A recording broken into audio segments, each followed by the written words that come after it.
ডালে এই বড়ার কারিটা দেখুন কিভাবে এই বড়ার কারিটা কত সুন্দর হয়েছে দেখে নিন বন্ধুরা। যতটা সুন্দর দেখতে হচ্ছে খেতে তার থেকে আরও সুন্দর। কিভাবে এই রেসিপিটা বানিয়েছি বন্ধুরা, আপনারা পুরো সম্পূর্ণ ভিডিওটা দেখতে থাকুন ও আমার সঙ্গে থাকুন। চলুন ভিডিওটা আমি আবার চলে এসেছি পরিবার হিসেবে আরেকটি নতুন রেসিপি নিয়ে। বন্ধুরা আমার একটা দেওর এসছে, বাইরে থাকে, সে আজকে এসছে। সে হচ্ছে নিরামিষ বলতে পেঁয়াজ রসুন খায়, মাছ মাংস ডিম কিন্তু কিছুই খায় না। তো তার জন্যে কিন্তু আমাকে এই রাত্রিবেলায় মানে সন্ধ্যাবেলায় রান্না করতে হবে। বাড়িতে শুধু ডাল আর পটল রয়েছে, সেই জন্য আমি কিন্তু একটা রেসিপি ওই ডাল আর পটলটা দিয়ে বন্ধুরা আমি আপনাদের রেসিপিটা দেখাবো। দেখুন বন্ধুরা, এখানে আমি 100 গ্রামের মতন মুসুর ডাল নিয়ে নিয়েছি, আর এখানে এই 7-8টা পটল নিয়ে নিয়েছি। আপনারা আপনাদের পরিমাণ মতন নিয়ে নেবেন। এবার ডালটা আমি কিন্তু 1 ঘন্টার আগে ভিজিয়ে রেখে দিয়েছিলাম, যেটা মসুর ডাল 8 ঘন্টা হলেও হবে। প্রথমে কিন্তু বন্ধুরা আমি কি করব, পটলটাকে আগে আমি একটু ছেঁচে নেব। বন্ধুরা দেখুন, পটলগুলো আমি এরকম করে সম্পূর্ণ ভালো করে একটু কাটাকে চেঁচে নেব। বন্ধুরা এরকম করে পটলগুলো সব আমি একটা একটা করে চেঁচে নেব, নিয়ে দুদিকে মুখগুলো আমি অল্প অল্প করে কেটে নেব।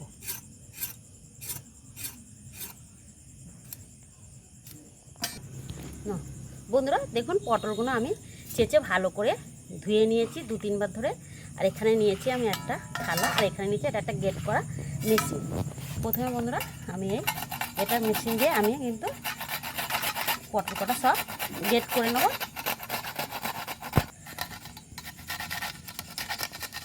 বন্ধুরা এখানে কচি পটল হলে ভালো হতো। আমার যাকে আমি গ্রেট করতে দিচ্ছি, আমি এখানে এই ডালটা এখানে দেখুন বন্ধুরা, আমি এখানে একটা মিক্সিং জার নিয়ে নিয়েছি। এই মিক্সিং জারে ডালটা ঢেলে দিয়ে আমি একটু পেস্ট করে নিয়ে আসবো। ওরা চাইলে শিলনোড়াতেও করতে পারে। এটা করে না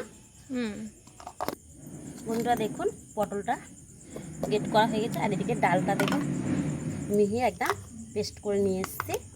এবার কী করবো বন্ধুরা, পটল থেকে জলগুলো আমি একটা বাটিতে বা এই থালাতেও নিগড়ে রেখে আমি পটলে, যেতে একটু বেশি জল আছে, পটলে জল থাকে আর ডালটাও একটু নরম, তার জন্য এই জলগুলো আমি একটু নিগড়ে বার করবো। কিন্তু জলটা আমি ফেলে দেবো না, এটা আমি কিন্তু রান্নার কাজেতেই লাগিয়ে নেব। বন্ধুরা দেখুন পটলগুলো আমি নিগড়ে নিয়েছি, আর এই দেখুন পটলের অনেকটাই রস বার হয়েছে। এবারে প্রথম আমি এই ডালটা পটলের মধ্যে ঢেলে দেবো। বন্ধুরা ডালটা আমি পটলের মধ্যে ঢেলে নিয়েছি। এবারে এতে আমি দেব, ডাল মধ্যে দেবো পেঁয়াজ কুচি, কিছুটা লঙ্কা কুচি, 1/2 চামচের মতন হলুদ গুঁড়ো, 1/2 চামচের মতন লঙ্কা গুঁড়ো দিলাম, লবণ দিলাম স্বাদ মতন, 1/2 চামচ দিলাম ধনিয়া গুঁড়ো, 1/2 চামচ দিলাম জিরে গুঁড়ো। বন্ধুরা এখানে আমি নিয়ে এসেছি বেসনটা দেবো 3 চামচের মতন, ভালো মাখাটা একটু টাইট হওয়ার জন্যে বেসনটা দিচ্ছি। আর পেঁয়াজটা বন্ধুরা আপনারা চাইলে দিতে পারেন, নাও দিতে পারেন, সম্পূর্ণ নিরামিষ করতে পারেন। আর আমার দেওর যেহেতু পেঁয়াজ রসুন খায়, তার জন্য আমি কিন্তু এই পেঁয়াজটা দিলাম। এবার আমি একটু ভালো করে মেখে দেবো। মাখাটা কিন্তু হাত দিয়েই, যে কোনো মাখা কিন্তু হাত দিয়ে মাখলে ভালো হয়, আপনারা চাইলে চামচ দিয়েও মাখতে পারেন। আমার মনে হয় হাত দিয়ে মাখলেই মাখাটা ভালো হয়। দেখুন বন্ধুরা মাখাটা আমার রেডি হয়ে গেছে। এবারে আমি ভেজে নেব। চলুন বন্ধুরা, আমি উনানে কড়া বসিয়ে দিচ্ছি। এবার উনানটা আমি জেলে দেব।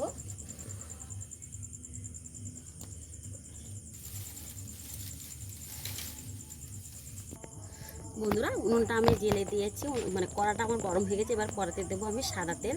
আপনারা চাইলে কিন্তু সর্ষের তেল দিয়েও করতে পারেন, আমরা কিন্তু সাদা তেলই খাই সবসময়।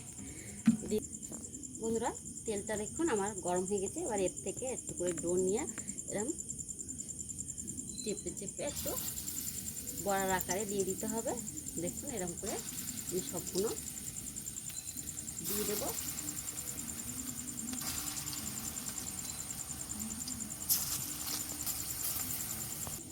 বন্ধুরা দেখুন আমার 1 পিঠ হয়ে গেছে, 1 পিঠ উল্টে দেবো। দেখুন কত সুন্দর হচ্ছে। আর এই রেসিপিটা বন্ধুরা ডাল দিয়ে, পটল তো অনেক রকমই করে খাওয়া হয়, কিন্তু একবার এই ডাল দিয়ে আর পটল দিয়ে একবার খেয়ে দেখবেন এরকম করে, কত সুন্দর লাগে। আপনারা কিন্তু চাইলে বললাম এখনও বন্ধুরা সম্পূর্ণ নিরামিষ করবেন, আমরা বেশিরভাগ কিন্তু নিরামিষ করেই খাই। দেখুন উল্টে দিচ্ছি, এরকম উল্টে পাল্টে কিন্তু আমি লাল লাল করে অল্প, কিন্তু আমি খুব একটা তেল দিইনি, দেখে নিন অল্প তেলেতেই আমি কিন্তু ভাজছি বড়াগুলো। বন্ধুরা দেখুন আমার বড়াগুলো ভাজা হয়ে গেছে, খুব একটা আমি কিন্তু লাল করবো না, এরকমভাবেই আমি বড়াগুলো তুলে নেব। বন্ধুরা বাদ বাকি একইভাবে আমি সবগুলো ভেজে নেব। বন্ধুরা দেখুন একইভাবে সবগুলো বড়া আমার ভাজা হয়ে গিয়েছে, আমি এবার তুলে নেব। তুলে নিচ্ছি। বন্ধুরা এখানে আমি দুটো মিডিয়াম সাইজের আলু কেটে দিয়েছি, যেহেতু বড়ার তরকারি মানে ওই পটল ডালের বড়াতে একটু আলু দিলে ভালো হবে, আর আমাদের বাড়িতে অনেকগুলো বাচ্চা আছে তারা আলুই পছন্দ করে। দেখুন এই আলুটা আমি প্রথমে ওই তেলেতেই আমি আলুগুলো একটু ভেজে নেব। বন্ধুরা দেখুন আমি আলুগুলো ঢাকা দিয়ে দিয়ে লাল লাল করে ভেজে নিয়েছি, এবার আলুগুলো আমি তুলে নেব। বন্ধুরা আলুগুলো আমার তুলে নেওয়া হয়ে গিয়েছে। এবার ওতে যে কড়াতে যে তেলটুকু রয়েছে ওতে আর তেল দেবো না, এই তেলেতেই আমি রান্না করবো। এতে দেবো হাফ চামচ মতন গোটা জিরা। বন্ধুরা দেখুন জিরাটা আমার একটু ভাজা হয়ে গেছে, এবার দেবো পেঁয়াজ কুচি। বন্ধুরা পেঁয়াজটা ভাজা ভাজা হয়ে গেছে, এতে আমি দেবো হাফ চামচের মতন চিনি। যদি চিনিটা কিন্তু বন্ধুরা তেলেতে দিলে, তেলের উপরে দিলে কী হবে, তরকারিটা কিন্তু লালচে কালার আসে চিনিটা। আর বন্ধুরা তাই আমি চিনিটা দিয়ে দিয়েছি। পেঁয়াজটা আমার ভাজা হয়ে গেছে, এবার আমি দেবো টমেটো কুচি। একটু তাড়াতাড়ি নরম হয়ে যাওয়ার জন্য আমি এখানে দেবো স্বাদ মতো লবণ দিয়ে এবার আমি টমেটো আর পেঁয়াজ একসাথে একটু কষে নেব। বন্ধুরা টমেটো আর পেঁয়াজ আমার কষা হয়ে গেছে, এবার আমি দেবো গ্রেট করে রাখা আদা। এখানে কিন্তু আমি কোনো মশলা বাটিনি, এখানে আমি আদাটাও গ্রেট করে নিয়েছি, দিয়ে দিলাম আদা। এবার আদাটা একটু কষে নেব।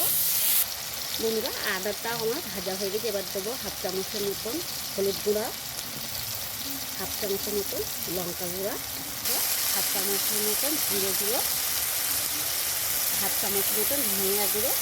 এবার দেবো ওই পটলের যে জলটা বার হয়েছে পটলের জলটা দিয়ে এবার আমি একটু কষে নেব। দেখুন বন্ধুরা মশলাগুলো আমার কষা হয়ে গেছে, তেল ছেড়ে দিয়েছি দেখুন। এবার আমি ভিজে রাখা আলুগুলো দিয়ে দেবো মশলার উপরে, দিয়ে আবার আলুটা ওই মশলার সাথে কষে নেব ভালো করে। বন্ধুরা আলু আর মশলা একসাথে কষা হয়ে গেছে, এবার দেবো আমি পরিমাণ মতন জল। জল আমি একটু বেশি করেই দেবো, যেহেতু বড়াতে টেনে নেবে, ডাল রয়েছে পটল রয়েছে। আর বন্ধুরা জল দেওয়া হয়ে গেছে, এবারে যেহেতু আলু ভাজাতে সিদ্ধ হয়ে গেছে, কষাতেও সিদ্ধ হয়ে গেছে, বেশিক্ষণ লাগবে না। আমি একটু তবুও 5 মিনিটের জন্য আমি ঢাকা দিয়ে রাখবো, ঝোলটা ফোটা অবধি। বন্ধুরা দেখুন এদিকে আমার ঝোলটা ফুটে গিয়েছে, এদিকে এবার বড়াগুলো দিয়ে দেবো। আমি কিছু বড়া কিন্তু শুকনো রেখে দেবো, এমনি এই বড়াগুলো কিন্তু ভাজা খাওয়া যায়, তা আমার যা বললো কিছুটা দিদি ভাজা রেখে দাও, এই ভাজা দেবো। আর তারপর বাদ বাকিগুলো অনেকগুলোই হয়েছে দেখুন, 100 মুসুর ডাল আর 250-300 গ্রাম প্রায় পটলের সাথে অনেকগুলোই বড়া হয়ে গেছে পটলের ডালের। এবার কিছুটা তুলে রেখে দিয়েছি। বন্ধুরা এদিকে হাত পড়ে যাবে, এদিকে ঝোলটা আবার ফুটে গেছে, ঢাকনাটা আমি খুলে দিলাম, হাতটা পুড়ে যাবে। এবারে আমি এই বড়াগুলো দিয়ে দেবো। বড়া খাবে না? বন্ধুরা দেখুন যে বাচ্চা সবজি খেতে পছন্দ করে, যেসব বাচ্চারা, আমাদের বাড়িতে তো বাচ্চারা সবজি খেতে পছন্দ করে না, তারা দেখুন চেয়ে চেয়ে খাচ্ছে। এবার বুঝতেই পারেন এটা কিসের বড়া। দেখে নিন আনু কেরম হয়েছে, ভালো হয়েছে। আমার জায়ের আর একটা ছেলে কিন্তু আমাদের মেজো ছেলে, সেও খেয়ে গিয়েছে। এই বড়াটা এই বড়াটা এত সুন্দরই হয়, আপনারা না একবার রান্না করে দেখলে বুঝতে পারবে না কত সুন্দর হয়। আর একটু 5 মিনিটের জন্য মতন বন্ধুরা ফুটিয়ে নেবো, আমি আর ঢাকা দেবো না। বন্ধুরা পটলের বড়ার ঝোলটা আমার রেডি হয়ে গেছে, এবার আমি এতে দেবো হাফ চামচ মতন গরম মশলা দিয়ে বন্ধুরা ঘেঁটে এবার দেখুন একটাও কিন্তু এখনও আমার ভাঙেনি। দেখুন বড়াগুলো কত সুন্দর হয়েছে, দেখে নিন। এবারে আমি নামিয়ে 5 মিনিট ঢাকা দিয়ে রেখে আপনাদের দেখাবো। দেখুন এই ঝোলটা কিন্তু এতটা থাকবে না, যে কোনো বড়া বলো বা কোপ্তা বলো, ঝোলটা একটু ঝোল থাকতে থাকতে নামিয়ে নিতে হয়, নাহলে ঝোলটা কিন্তু সম্পূর্ণ টেনে নেয় ওতে। এবার আমি ঢাকা দিয়ে 5 মিনিট পরে বন্ধুরা আপনাদের আমি 5 মিনিট পরে দেখাবো ফিরে এসেছি। আমার তরকারিটা দেখে নিন কত সুন্দর হয়েছে, দেখে নিন বন্ধুরা।